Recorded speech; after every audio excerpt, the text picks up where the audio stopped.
Next on Worcester News tonight, a surprise visitor in a Barre family's front yard. Mass Wildlife is warning residents to be aware of bears. Plus, the Bruins are headed to Game 7. A former pro gives his predictions on who will win the Stanley Cup.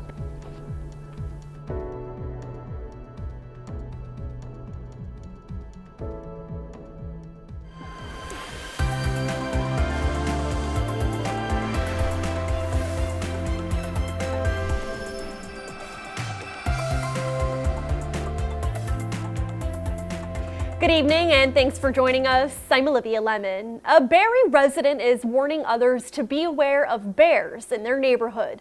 The 16-year-old had a close encounter with a black cub, but says they both quickly ran away in opposite directions. Mass Wildlife says black bears are common in the state and this is their most active time of year. Our Chandler Walsh joins us live now with the latest. Chandler. Olivia, Rebecca SAARINEN says she isn't too surprised she found herself less than a car's length away from a bear this weekend. She says they're in her neighborhood all the time. Experts say her reaction was an ideal one. Rebecca SAARINEN was looking for her keychain when she had a close encounter with a black bear cub. I was bent over, and then when I stood up, I kind of heard its paws. Just feet away from the animal, the 16-year-old backed away slowly and ran. I kind of knew that they were more scared of us than I was of them. She handled it very well. Remain calm, back away slowly, and then create distance between yourself and the animal. The SAARINENs have caught bears on camera multiple times this spring. Barre police say it's not unusual for the town, but they have seen an increase in bear sightings the past few years. Barre's a pretty good-sized town. It's about 45 square miles, and we've had reports in every single square mile. I mean, they're all over the place. They're warning residents to remove any food sources like bird feeders. Mass Wildlife estimates there are at least 5,000 bears in the state this year. Biologist Dave Wattles says their population is rapidly increasing, and June is the month when they're most active. They need to gain all the food and all the calories they can when they're active, so they're really driven by food. So anytime they can feed at a bird feeder, garbage, or some other easy food source, they're going to take advantage of that. Wattles says black bears aren't aggressive animals. He says to give them space and to not surprise them. At the SAARINENs, the cub's mother was in the backyard during the close encounter. Rebecca's dad is happy everyone is safe and says things could have been different. If the mother bear had seen how close the cub was to my daughter, there would have been a much worse outcome because obviously mother bears are so protective of their cubs. Mass Wildlife says not to put bird feeders back up until winter. They'll soon conduct a new study using genetics to get a better count on the black bear population. Live at Mass Wildlife, Chandler Walsh, Worcester News Tonight. All right, thank you, Chandler. Well, it started out as a rainy and muggy morning, but turned into sunshine this afternoon, and it looks like we can expect to see more of the same tomorrow. Let's get a first look at our local forecast. Hey there, good evening. We had a soggy start to the day across Worcester County. All of really New England saw anywhere between ½ inch to an inch and a half of rainfall. But Worcester County, in particular Milford, picked up over an inch of rain. Northwest of Sterling, 0.78, Lunenburg, ½ inch. Barre, Fitchburg, Gardner, under ½ inch of rainfall. And all of that is a distant memory. This evening, we continue to see a gusty northwest wind adding into our refreshing forecast. 68 degrees, mostly clear. Overnight, dropping to 56 degrees under a cool sky. There could be some valley fog developing across central Massachusetts, blocked from the wind. Tomorrow morning, mostly sunny and 52 degrees, while overnight lows will be ultimately in the 40s to 50s across central Massachusetts, and lots of New England experiencing these cool, refreshing temperatures. In our forecast, we will see more sunshine for Wednesday. Rain returns Thursday. I'll show you the timing in your 10-day. A Worcester police officer was released from the hospital last week and is recovering from severe injuries following a car crash. The officer was released Friday and is doing better. Police say a driver ran a stop sign at the intersection of Grove and Chester Streets Tuesday afternoon, causing a 3-car crash. The officer was in an unmarked cruiser. He suffered several injuries, including a severe eye injury. It's unclear whether anyone is facing charges in the crash. A Worcester woman is home safe with her family. They say she went missing late last week. Khalifa Foreman's family says she returned home around 3 this afternoon. It's unclear where she was, but they say she is safe. Worcester police were informed Sunday night and were investigating. An illegally run radio station in Worcester will remain silent after an agreement with the federal government. The U.S. Attorney's Office says it reached a settlement with Vasco Oberini and Christian Praise International Church. They say Pastor Oberini has been operating the radio station out of his church without a license from the FCC. Oberini has agreed not to operate an unlicensed radio station and to surrender all of their broadcasting equipment. The state's newly regulated cannabis industry is rapidly growing. The Worcester Business Journal hosted a conference today to talk with several opportunities for local entrepreneurs and businesses that they can take advantage of.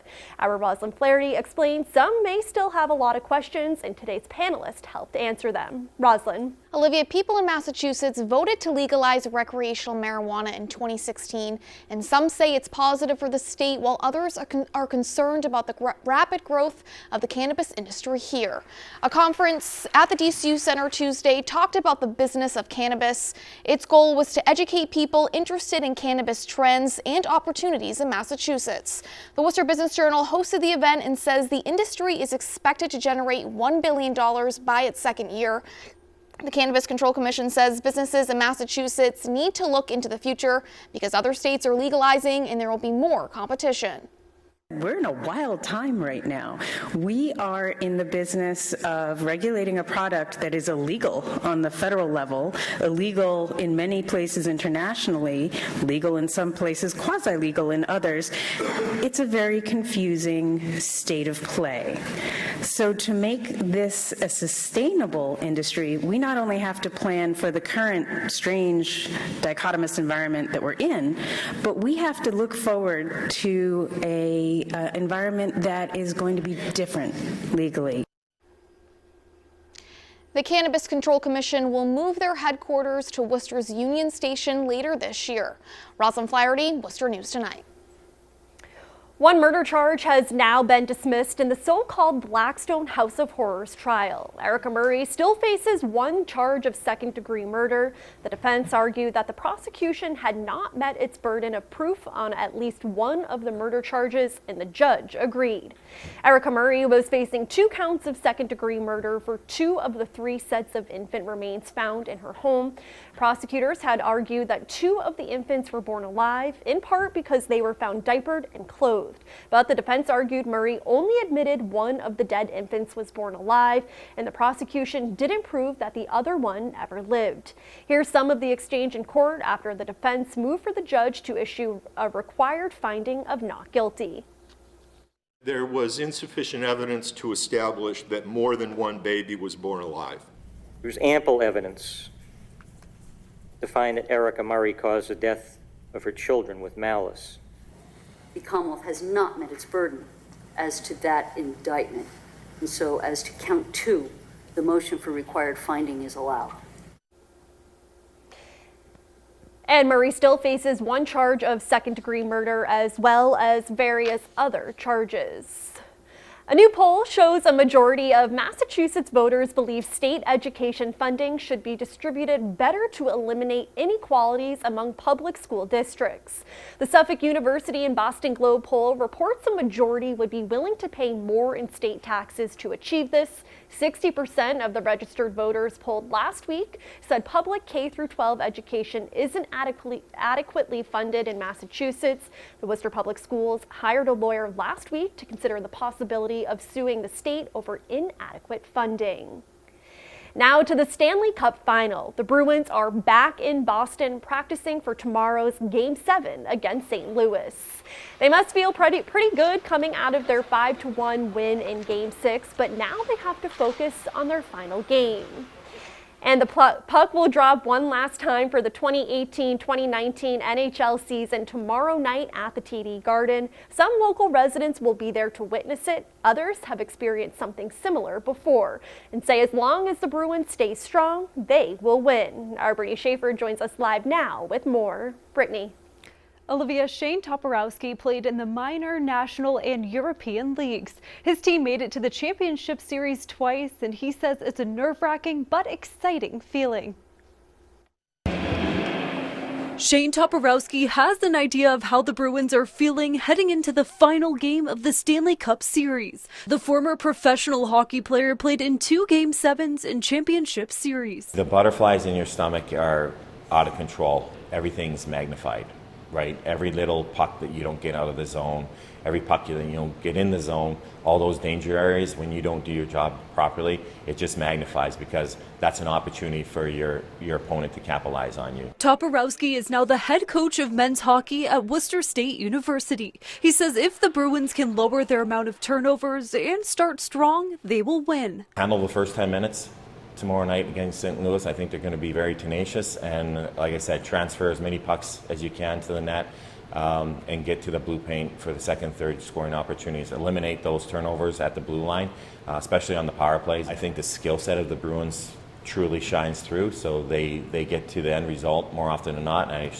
surely hope they can do it tomorrow night. David Samara will be watching the action live and in person from TD Garden Wednesday night. The Shrewsbury resident bought tickets right after Game 6 and says he's ready to represent Central Mass. I always like to represent Shrewsbury, as some people call me a homer. I can't even imagine what tomorrow is going to be like. There's probably going to be a lot of big hits tomorrow night and a lot of tense moments. So, I'm hoping they pull it off. I'd love to see them jump out to an early lead so I can breathe a little bit better and everyone in there can get a little loud. But it's going to be crazy, that's for sure. Toporowski says although the Bruins haven't played their best at home this series, he says there's nothing like playing on home ice. There's no other feeling in the world. There's no other job than, being that guy, scoring a goal and feeling 15, 20,000 fans cheering for you, lifting your team where they need to be. It's undescribable. Go Bruins, let's get it done. Toporowski's prediction is the Bruins will win 2-1 in overtime, and if he's right, it looks like we'll be on the edge of our seats all game, Olivia.